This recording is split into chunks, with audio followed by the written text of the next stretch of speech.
Alright, hi guys.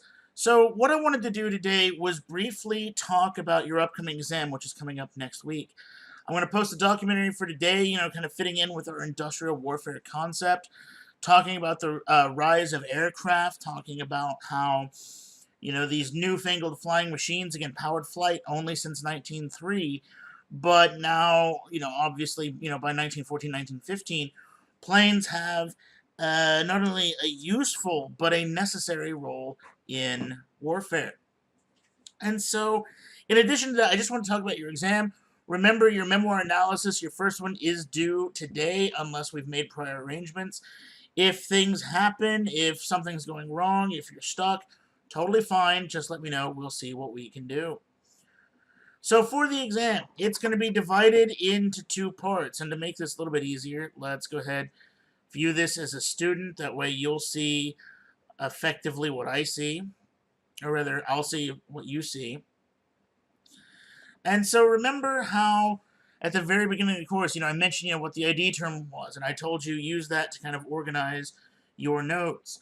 Half of your exam is going to be a timed identification quiz taken through D2L. This exam might seem a little cumbersome, but I do this because I really don't want to have to make you guys do proctored exams. I know some of you are at OSU Stillwater, some of you in OKC, some of you are in Tulsa. Many of you might not live in any of the places. Most of your courses are taken online, and so this was done in a way to make it easy for you. And so what will happen is, first, these ID terms. We've covered these in fairly good detail, and if you've taken another history course here at OSU, you're probably familiar with it. But to kind of give you a sense, what you need to be able to do from memory is be able to tell me, about a fair amount of information about each of these terms. Be able to tell me, who it is, who's involved, what it is, when it takes place. I don't need specific dates, unfortunately, because most of this course is literally set within one decade. Telling me the decade's not going to work because everything would be 1910s. So I do at least need the year for full credit. But, so you tell me what it is, who's involved, when it takes place, maybe why it happened. Give me details about the thing. And then tell me the broader historical significance. Otherwise, a way to see that is, why is this so important? Okay? And so, with the ID quiz, what it will do is it's going to generate a list of 10 of these terms, and then you're going to need to define the 5 of them that you know best. Each one's going to be worth 10 points for a total of 50 points. 5 of them times 10 points each. The quiz is timed at 25 minutes, though there is a bit of a grace period, so don't freak out if you submit a few seconds late or you don't have that much time to spare. It's okay. Now, I know this seems it seems a hectic pace, and it is. To quote a student from my online Survey of American History course just the other day, he called it intense, and it is, and I admit that. But part of the reason is, okay, to avoid having, proctored exam, we're going to use Lockdown Browser, which I'll walk you through how to do that in a second. But with 25 minutes, I literally can't control if you use your phone or your notes, okay? Please don't. The system has worked well for a couple of years. But obviously, I'm going to be able to tell if, hey, you're getting that information from somewhere, or this is a little too good, Don't ruin it for others. Don't write this stuff out ahead of time. Do this from memory, okay? The whole idea is this needs to be taken from memory. This needs to be able to show me that you know what this stuff is. So don't ruin it for everybody. And that's part of why the compressed time limit. We've got about 5 minutes for each one of these terms. And so my hope is that what that's then going to do is make it where, you're having to pull from memory. You're having to do this. You don't have time to go look or to go Google or anything like that. Okay. So please, my hope is, be honest about this. This one does require a little bit of the honor system.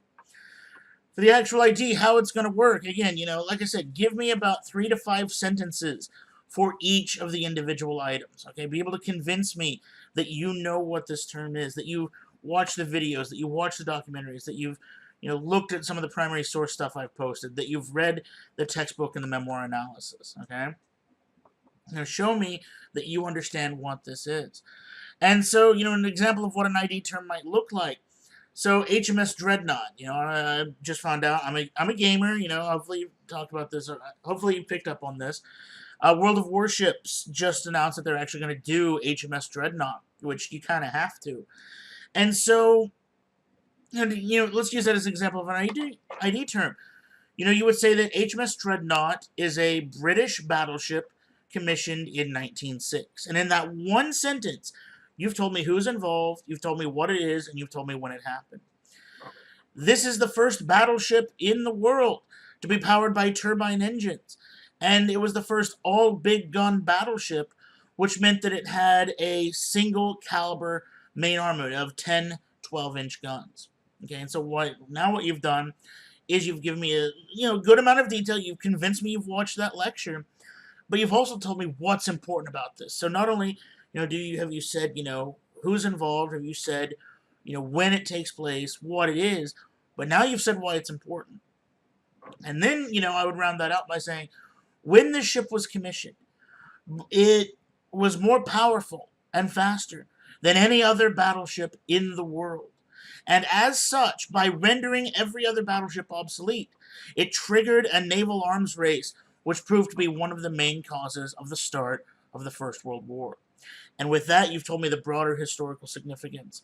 You've told me, let me adjust my camera there, that, this one ship so changed things that, this is going to help to lead to a war 8 years later. And that's the kind of stuff that I'm looking for.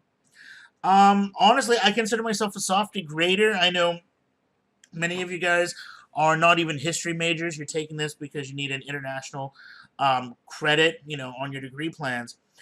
So for those of you that aren't history majors, don't stress out about this. Give me as much detail as possible. Being a historian, I guarantee I'm going to, ask for more no matter how much you give me. But do the best you can. And honestly, convince me you know what this stuff is. Convince me you know what's important about the revolutions of 1848.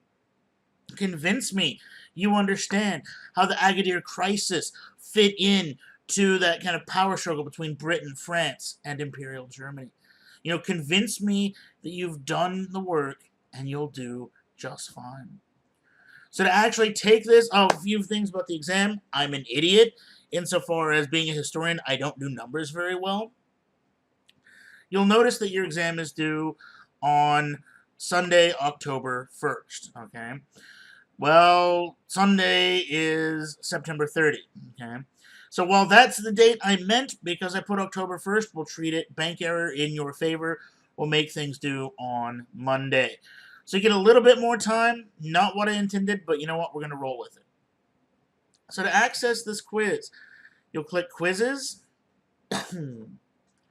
You'll wait 20 years for it to load if you have Suddenlink. And you'll see this one, Future Quiz, Identification Quiz, Unit 1. Available September 24. That's Monday at 10 a.m. It'll last until October 1 at 11:59. You've got one attempt. And you know what? It just occurred to me, I thought I fixed this yesterday. I apparently did not fix this yesterday, so give me just a second. Now, the sad thing was I actually was going to record this video yesterday, ran into the same issue, thought I fixed it, apparently not. So, let's see, let's do lockdown browser, which I've got to do this anyway so it actually works. So now you get to see super secret professory stuff. Continue to lockdown browser. Okay, perfect. And then we're going to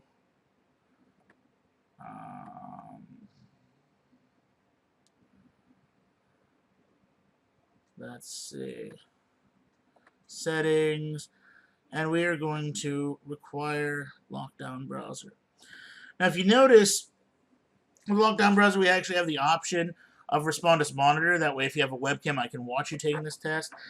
I don't like being Big Brother, so we're not going to do that.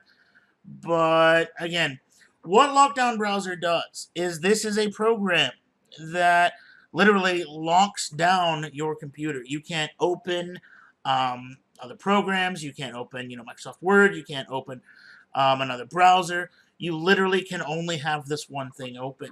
And so what that does is that will prevent you from then going online and, looking stuff up.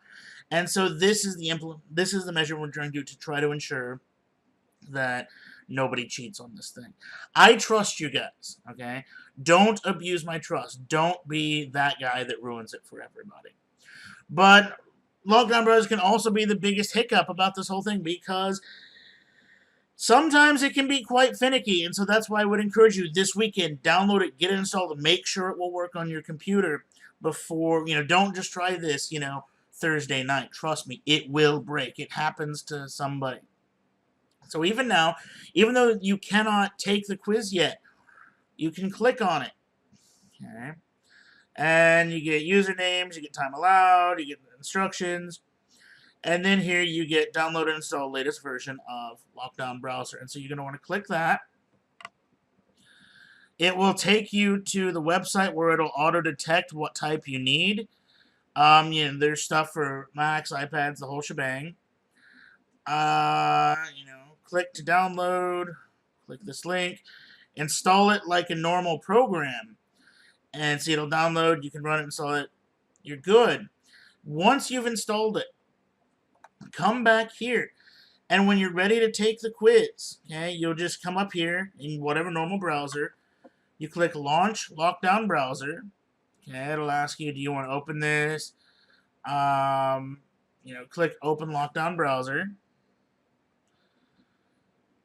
And what will happen, depend upon your version of Windows, you might get the user account controlled. You want to let it make changes. Click Yes. And then you'll get a loading screen. I'm on a dual monitor setup, so I promise there is a loading screen.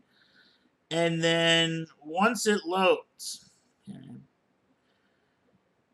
what it's going to do, it's going to make an inventory of all running programs. And then the things that it detects are, a threat or something you could use, to gain information for this exam, I guess. It will then say, hey, you need to close this. And so, like, for me, I can't even fully show you because I've got, Lockdown Browser.